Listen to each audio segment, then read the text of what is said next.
शरदचंद्र चट्टोपाध्याय जी का उपन्यास चरित्रहीन भाग 18। कथावाचक निधि सहगल। दिवाकर के बड़े दुख की रात बीत गई और सवेरा हो गया। कल सवेरे उसे गुप्त रूप से बीए की परीक्षा में फेल होने की खबर मिली थी और संध्या को अपने ही विवाह के बारे में अपने ही कमरे के सामने खड़े होकर उपेन भैया को प्रसन्न चित्त से परम उत्साह के साथ भट्टाचार्य जी के साथ बातचीत करते सुनकर वास्तव में ही उसने निश्चल हृदय से अपनी मृत्यु कामना की थी। सद्या पुत्रहारा जननी जिस प्रकार दुख से सोती है, दुख से जागती है, उसी अभागिन की तरह वह भी दुख से जाग उठा। आंखें खोलकर उसने देखा कि पूर्व दिशा के शीशे में प्रकाश झिलमिला रहा है। आज इस प्रकाश से अपना कोई संबंध है, इसे अनुभव नहीं कर सका। नित्य दिवस की किरण को सवेरे उठते ही अभिवादन करना चाहिए, इसका भी ज्ञान नहीं रहा। पथिकशाला के संपूर्ण अपरिचित अतिथि की तरह इन किरणों को वह उदास भाव से देखते हुए बिस्तर पर पड़ा रहा। स्वच्छ कांच के बाहर असीम नीला आकाश दिखाई पड़ रहा था। एकाएक उसके मन में एक ख्याल उठा कि इस विराट सृष्टि के किसी कोने में भी उसके लिए जरा भी स्थान है या नहीं। उसके बाद जितनी दूर तक दिखाई पड़ा, ध्यान से उसने देखा, नहीं, कहीं भी नहीं है। सृष्टिकर्ता ने इतना सृजन किया है जरूर, लेकिन ऊपर नीचे आसपास जल में थल में सुई की नोक बराबर स्थान भी उसके लिए नहीं रखा है। उसकी माँ नहीं है, उसका बाप नहीं है, घर नहीं है, संभवतः जन्मभूमि भी नहीं है। वास्तव में अपना कहलाने वाला कहीं भी कोई नहीं है। यही जो अत्यंत छोटा सा कमरा है, शत सहस्त्र बंधनों से जिसके साथ वह जकड़ा हुआ है, होश होने के बाद से जिसने उसको मात्र स्नेह की भांति आश्रय दे रखा है, वह भी उसका अपना नहीं है।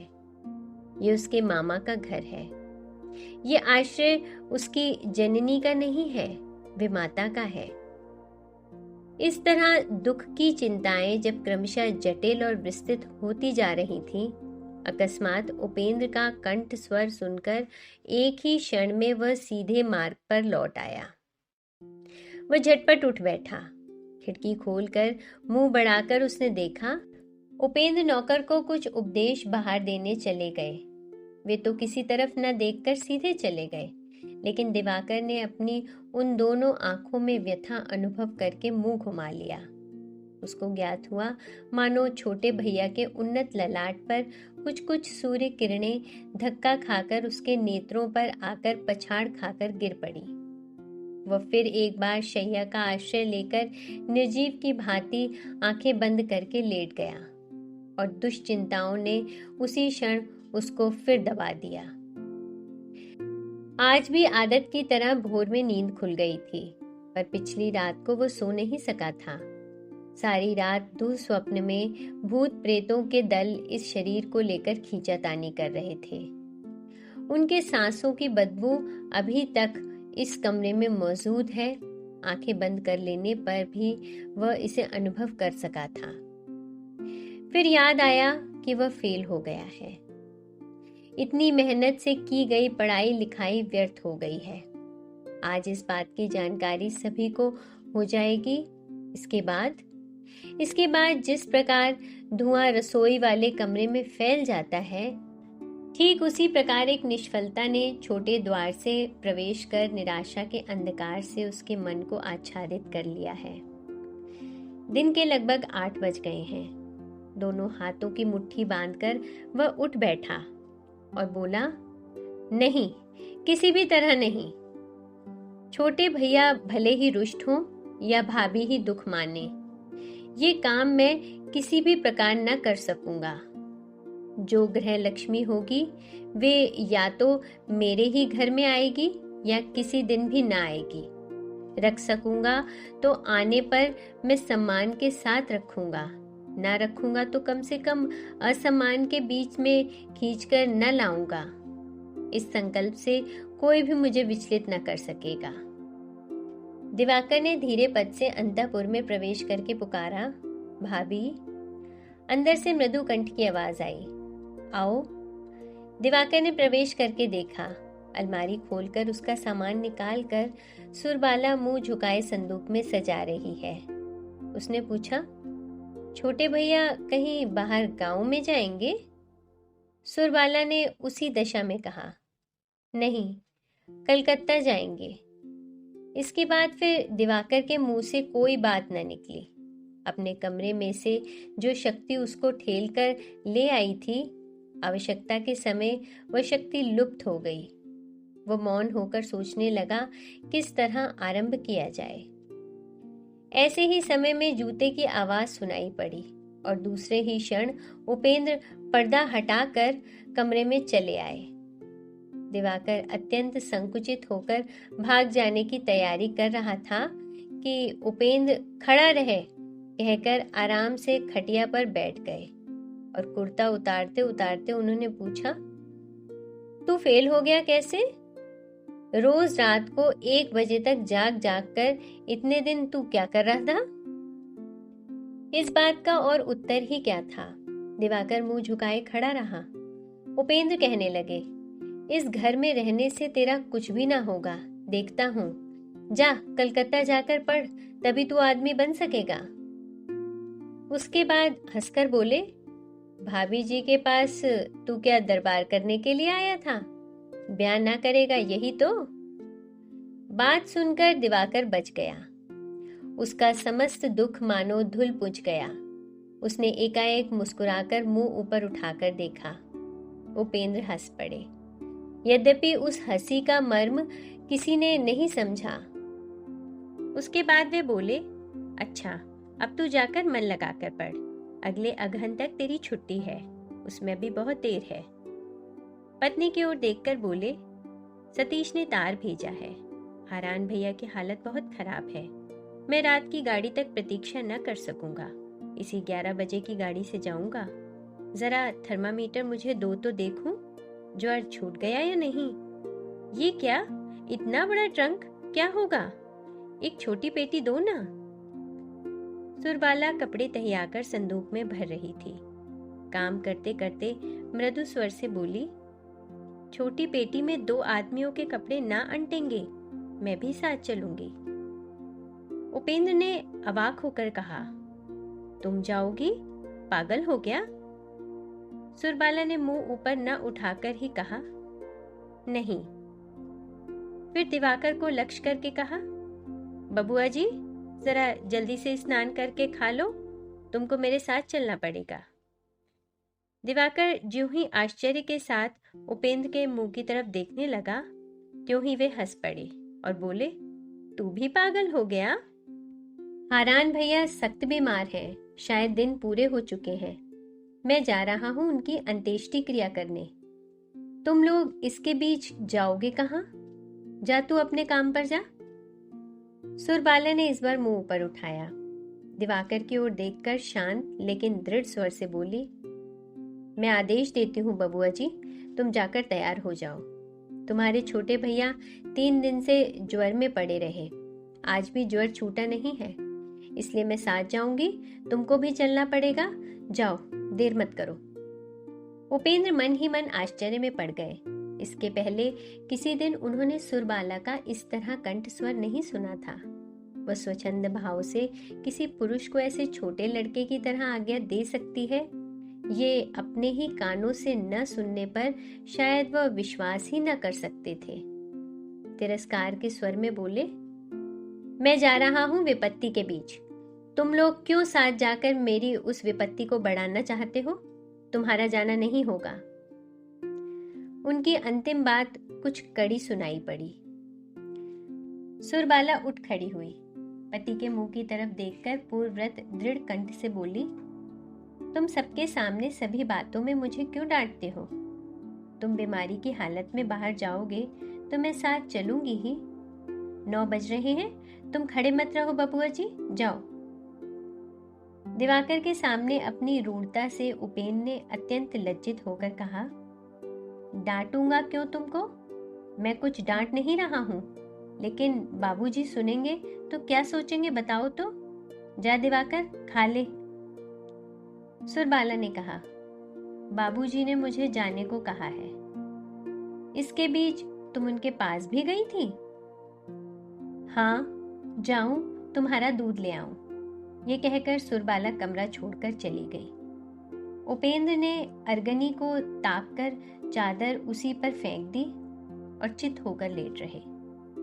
सुरबाला साथ जाएगी ही, पति के बीमार शरीर को किसी तरह भी अपनी दृष्टि के बाहर न छोड़ेगी, इसमें किसी को संदेह नहीं रहा। दिवाकर तैयार होने के लिए धीरे धीरे बाहर चला गया।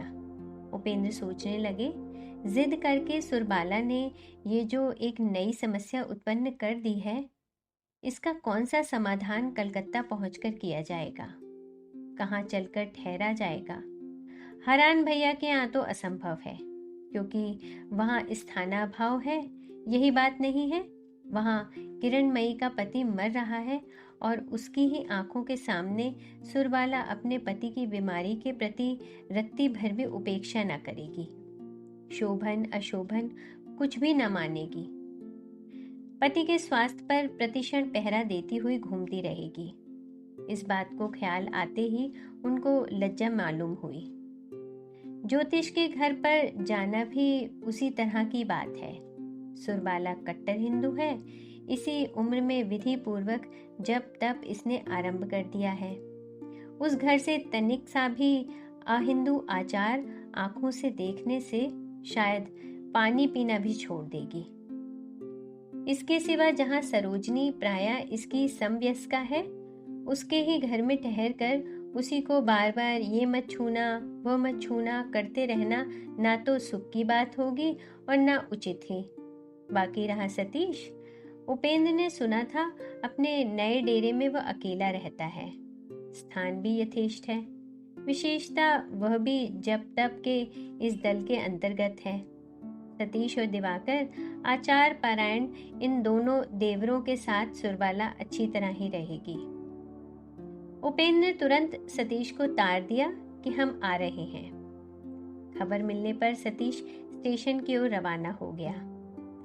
भगवान ने सचमुच ही सतीश को तन मन से खूब ही बलिष्ठ बनाया था, इसलिए उस दिन मुमूर्षु हारान के अभागे परिवार का भारी बोझ सिर पर लेकर जैसे वो ढो रहा था, सावित्री विपिन के इतिहास को भी उसी प्रकार बर्दाश्त कर लिया था।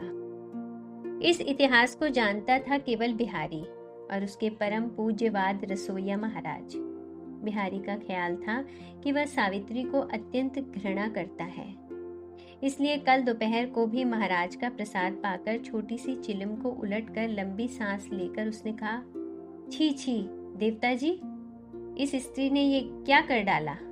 मेरे बाबू को उसने पहचाना नहीं, इसलिए सोना फेंककर आंचल में मिट्टी बांध ली। अंत में सुनता हूँ विपिन बाबू के साथ चली गई। चक्रवर्ती ने सिर हिलाकर उत्तर दिया, बिहारी, निमाई सन्यास में लिखा है, मुनीमनाच मति भ्रम। नहीं तो सावित्री की तरह की स्त्री ऐसी बेवकूफी क्यों करती। लेकिन यही बात मैं तुमको कहे देता हूँ, उसको पछताना पड़ेगा ही। वह स्त्री देखने सुनने में भी कोई बुरी नहीं थी। मेरे साथ बैठकर खड़ी रहकर सुनते सुनते वह बाबू भैया लोगों के साथ दो चार बातें करना भी सीख गई थी। युवावस्था में सतीश बाबू की निगाह में भी पड़ गई थी। टिकी रह सकती तो अंत में अच्छा ही होता, लेकिन मेरा एक भी परामर्श तो उसने माना नहीं। अरे भाई, घोड़ा हटाकर घास खाने से कहीं काम चलता है। दुनिया भर के लोग ही आफत में पड़कर दौड़ते हुए आकर इन्हीं चक्रवर्ती जी के पैर पकड़ लेते हैं। ऐसा क्यों? अभी उसी दिन सदी की माँ की भलाई बुराई के लिए बिहारी को कौतूहल नहीं था। वह बातचीत के बीच में ही बोल उठा, लेकिन कुछ भी कहो देवता बाबू, यदि किसी को कहा जाए तो मेरे मालिक को ही। बड़े लोगों को कलकत्ता में मैंने बहुत देखा है, लेकिन ऐसा युवक, ऐसी चौड़ी छाती वाला तो मैंने किसी को नहीं देखा है। जैसे हाथी के दांत मरद की बात। वही जो मैंने उस दिन कह दिया था, बाबू अब नहीं बस रहने दे। उसी दिन से घृणा से एक दिन भी उन्होंने उसका नाम तक मुंह से नहीं निकाला। फिर भी कितना अधिक उसे प्यार करते थे, समझे महाराज जी? चक्रवर्ती ने सिर हिलाकर उत्तर दिया, ये बात तो आरंभ में ही मैंने कह दी थी। इसी से तो खून खराबियां, जेल फांसियां होती हैं।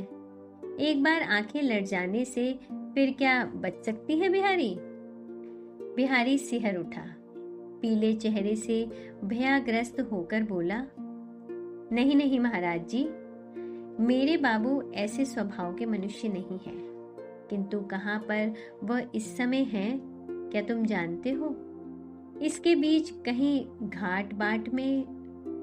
चक्रवर्ती ठठाकर हंस पड़े, बोले, मूर्ख कहते हैं किसको? वो क्या विपिन बाबू के यहाँ दासी वृत्ति करने गई है? बिहारी को राह में घाट में भेंट हो जाएगी। उसने स्वयं ही इस समय कितने ही नौकर नौकरानियों को रख लिया होगा, जाकर देख ले। बिहारी निरुद्विग्न हो गया, मुस्कुराकर सिर हिलाते हुए बोला, यही बात है, इसलिए तो मैंने सोचा चलूं तो एक बार महाराज जी के पास देखूं वे क्या कहते हैं। यही कहो देवता, आशीर्वाद दो वह राजरानी हो जाए, गाड़ी पालकी पर चढ़कर घूमे, दोनों की भेंट फिर आमने सामने न होने पाए। ये कहकर वह आनंद मन से चक्रवर्ती की पदधूलि माथे पर चढ़ाकर बाहर चला गया। इस बार कलकत्ता आने के बाद सतीश डेरे से निकलकर जब तक घर वापस नहीं आ जाता था, तब तक बिहारी को इस बात का बराबर भय बना रहता था कि कहीं दोनों का आमना सामना ना हो जाए। सतीश बहुत ही क्रोधी कड़े स्वभाव का है। ये खबर वह मकान के पुराने नौकर नौकरानियों के मुंह से सुनता आ रहा था, और सावित्री ने जितना बड़ा निंदनीय कार्य किया है, उससे खून खराबे मारपीट तक की भी नौबत आ सकती है, ये बात भी उसे इतनी उम्र में अविदित नहीं थी।